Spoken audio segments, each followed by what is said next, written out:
My name is Rita Womack. Today I'm going to talk with you about gumbo. Now, gumbo is a traditional Louisiana dish, and I happen to be from Louisiana, but there are many, many variations. And so, what I'm going to share with you is my own recipe for making gumbo.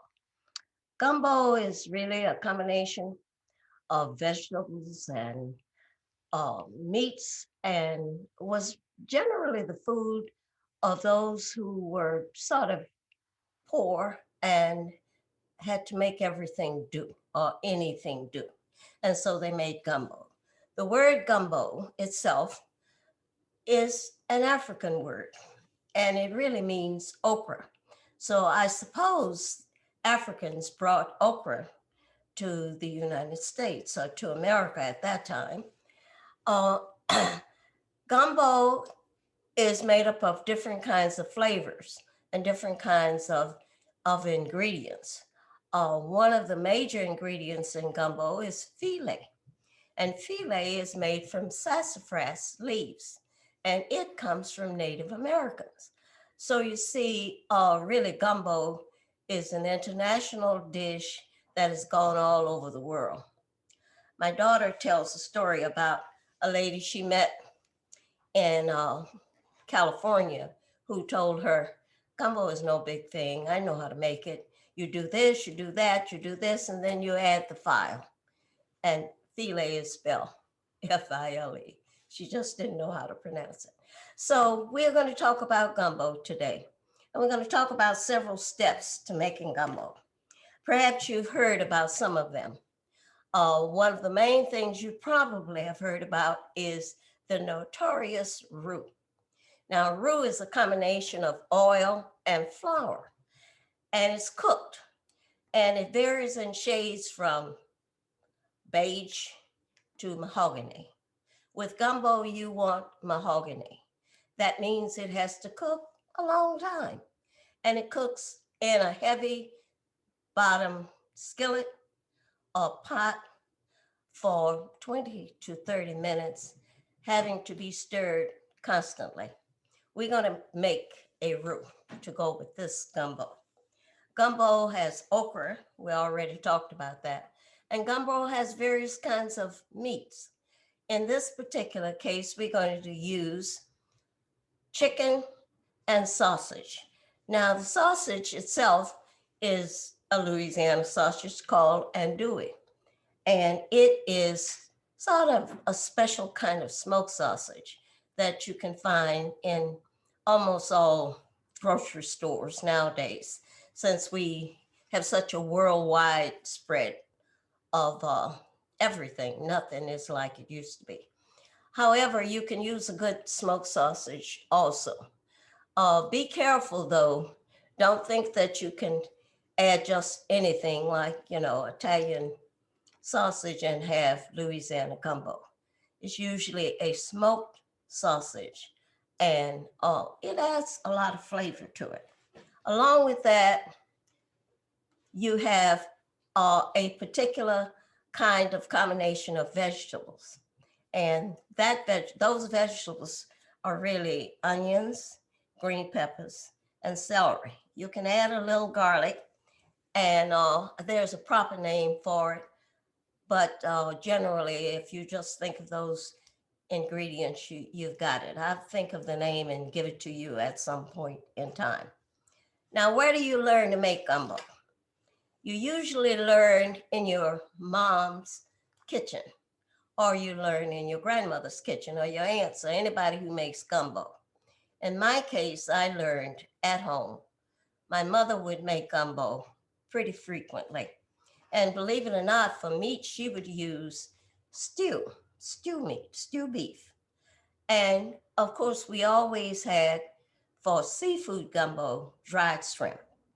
And in my seafood gumbo, I do still use dried shrimp to help make the stock or the broth, and it produces a very rich uh, base for your gumbo, along with shrimp, crabs. Some people even use catfish and other kinds of crawfish. Anything to add to it, I told you, it wasn't the food of the rich and famous all the time. However, the rich and famous do enjoy gumbo also. So let's see what the steps are. We're going to do a roux. We're going to do the chicken. We're going to add the veggies. We are going to add the seasoning, and we're going to end up with a product I hope you enjoy. Let me also add that if you have a rice cooker, put on your long grain rice early so that it'll be ready by the time the gumbo is ready.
The preferred way to use chicken in gumbo nowadays is to use thighs.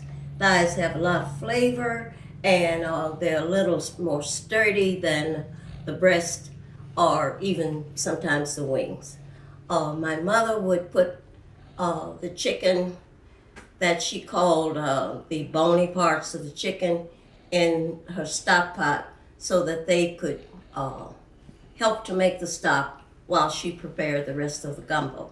You prepare the chicken thighs by deboning the thighs if they have bones in them, and by spreading them on a large surface and adding salt and pepper. And then you prepare to cook them in the large skillet that you provided.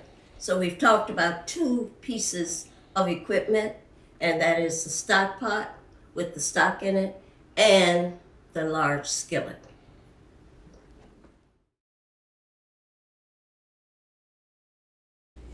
Earlier we talked about sausage. We talked about the type of sausage, especially one that is called andouille. And it is a sausage that is used in gumbo. Even though I mentioned that good spicy smoked sausage may be used also, and it doesn't take away from the flavor. But the sausage, like a good smoked sausage, has to be cooked just a little bit. We want to tighten it up some so that it doesn't fall out of the skin when you put it into the gumbo. So we kind of put it in a hot skillet and try to turn it so that the ends are slightly seared.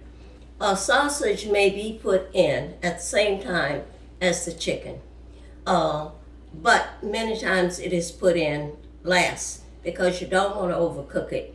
It adds tremendous flavor to the gumbo, and I have done it both ways. I've put it in earlier, and I have also put it in at this particular place.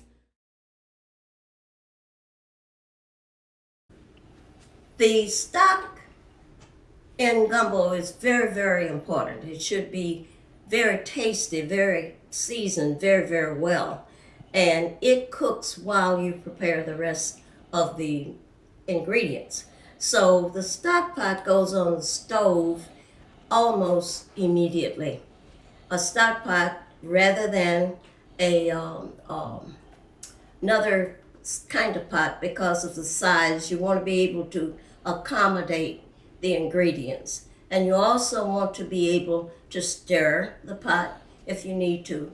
And so a stock pot is ideal for that particular purpose. So we put the stock pot on early.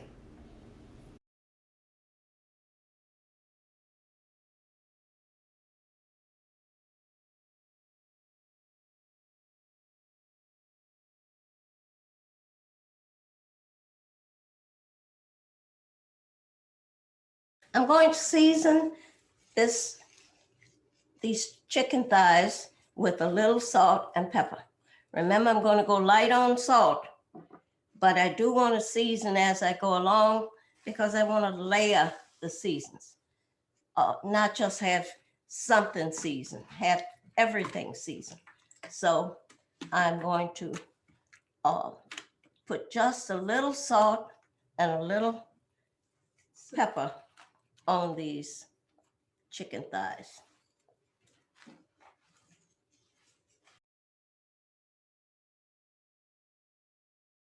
Oil is for searing the chicken, so it doesn't have to be a lot. All right, I'm putting it in.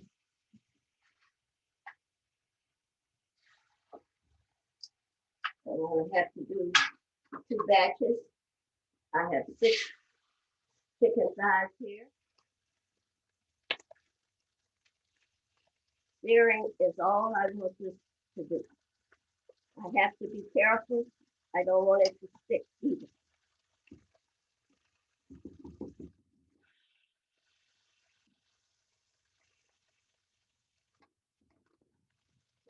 Don't have a backlight.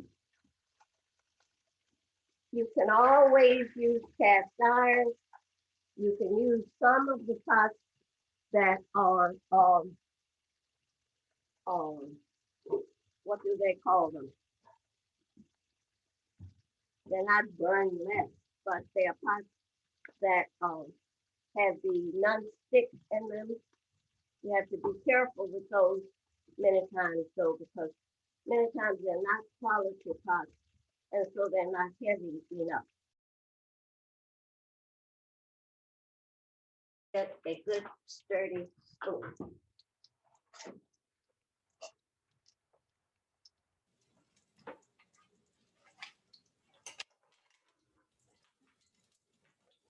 Sprinkle the flour in.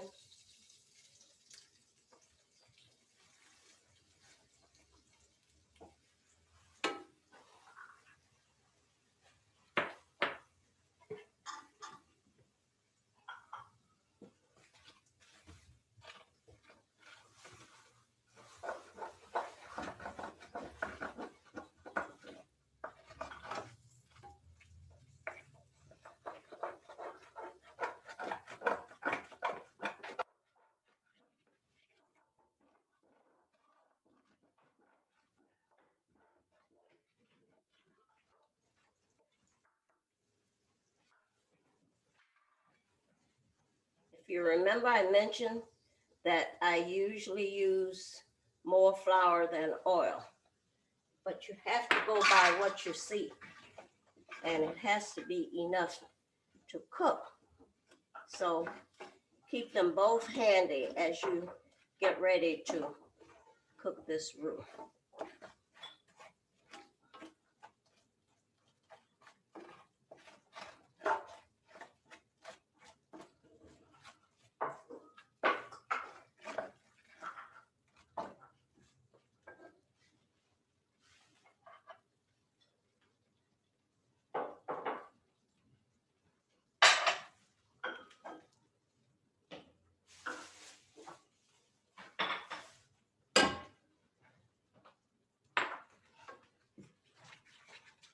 Roux is not cooked on a high fire because it'll get away from you. It takes patience because it's a sort of slow cook. If you cook it too fast, it is uneven, it burns, or in some way doesn't produce what you want.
presto, it's done.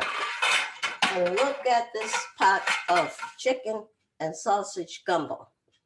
Now, you can tell gumbo is done several ways. You can taste it, you can look at it, and if the appearance is okay to you and your experience level says, all right, I'll try this, fine. Sausage will float to the top for the most part. You can stir it and you can see if the chicken is done.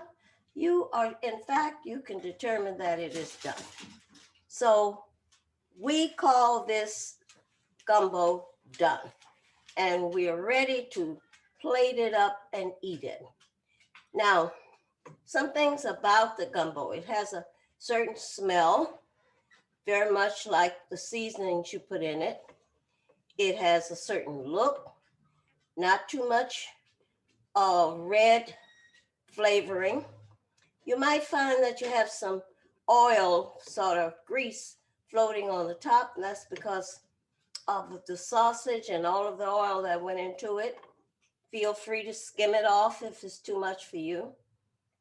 You can also wonder what you're going to do with all this gumbo. Well, the truth of the matter is, a lot of it will be eaten if you have 6 to 8 people in the house. If not, it's easy to store. Just use a big container that closes tight and store it after it gets cool. Or you can freeze it. It freezes very well in the proper kinds of container also. This is when you get ready to plate your gumbo and have a great meal.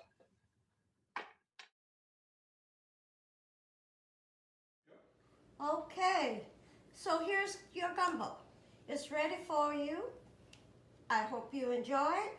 You may want to add some filet. Filet is a seasoning. Should not be added while your gumbo is cooking.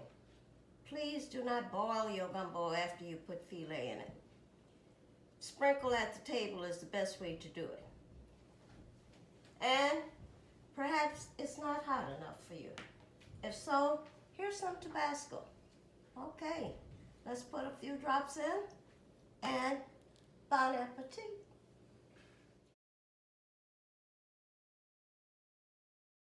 The gumbo was put in first and a heaping cupful of rice was put in. You can have bread with gumbo. We usually have cornbread. Corn sticks are especially good, or French bread. You also may have whatever kind of cracker or whatever you would like to have with it. I tell you what's really good with this po' boy, which is a lot of food, but it's delicious. Oh, any hot sauce would be fine. However, keeping with the Louisiana tradition, you might want to use Tabasco. It's made in Louisiana.